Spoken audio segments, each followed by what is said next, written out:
Chapter 4. Crisis. Police Chief Isaacs peers down at the pulsing little blob. It's an ugly specimen, like a blackened cyst crossed with a pile of worms.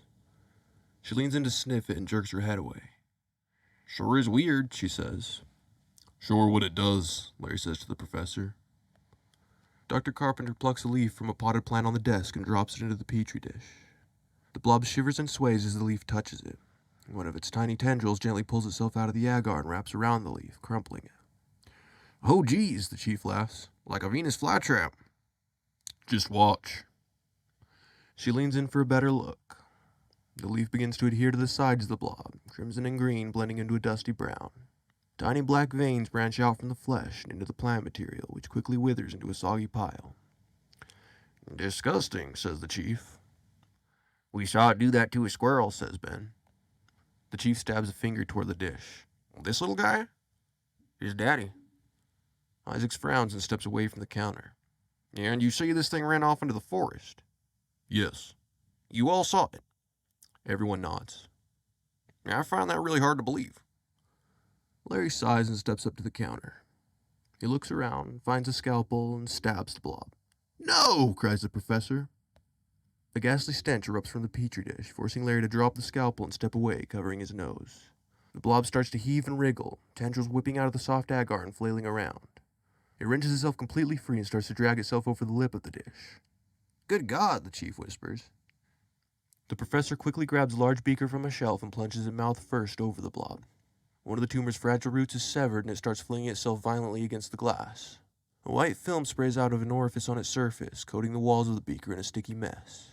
The silk sticks the glass to the table, effectively sealing the creature inside. The professor releases his hold on the beaker and steps back.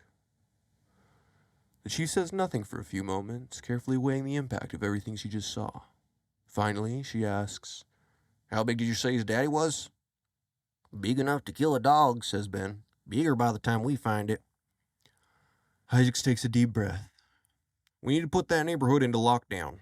I'll issue a report that a grizzly's on the loose, and I should keep the kids inside at the very least. Palladino, I want you and Radcliffe to lead alternating search teams. We don't stop until we find the thing. Sound good?"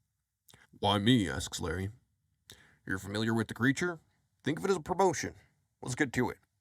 She walks briskly out of the lab, followed by Larry. Megan scratches her wrist and turns to the professor. "You think they'll save us any samples?" That night, Ben dreams. It's dark out, as it usually is in dreams. There are no stars in the sky, but the moon hangs bright and full in the blackness. He looks around, savoring the lucidity. There are stalagmites everywhere. Is this a cave? No, he can see the moon, and there are trees all around. Is it some kind of forest?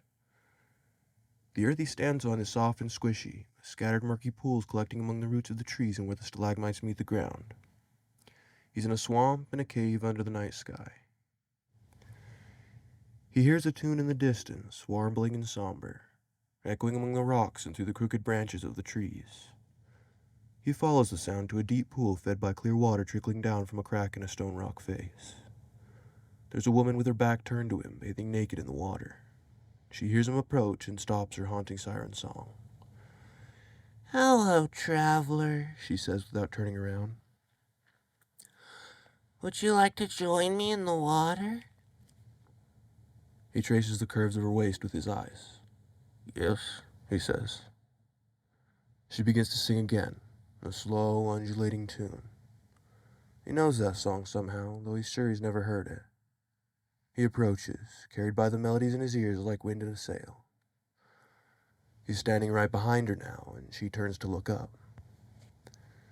He takes a step back. It's not a woman's face looking back at him, but that of something sick and ghoulish. Its flesh is the color of skin that's been stripped, the tender, glossy rose of a fresh wound. Its black and bulging eyes reflect a dancing echo of the moonlight from the water below.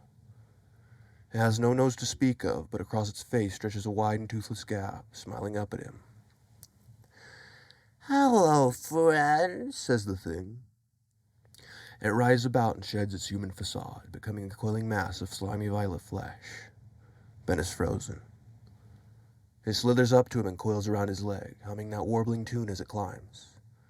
I heard you calling in the night, it says, from far, so far away.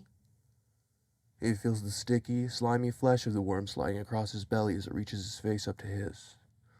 I hope we didn't keep you waiting, it sings.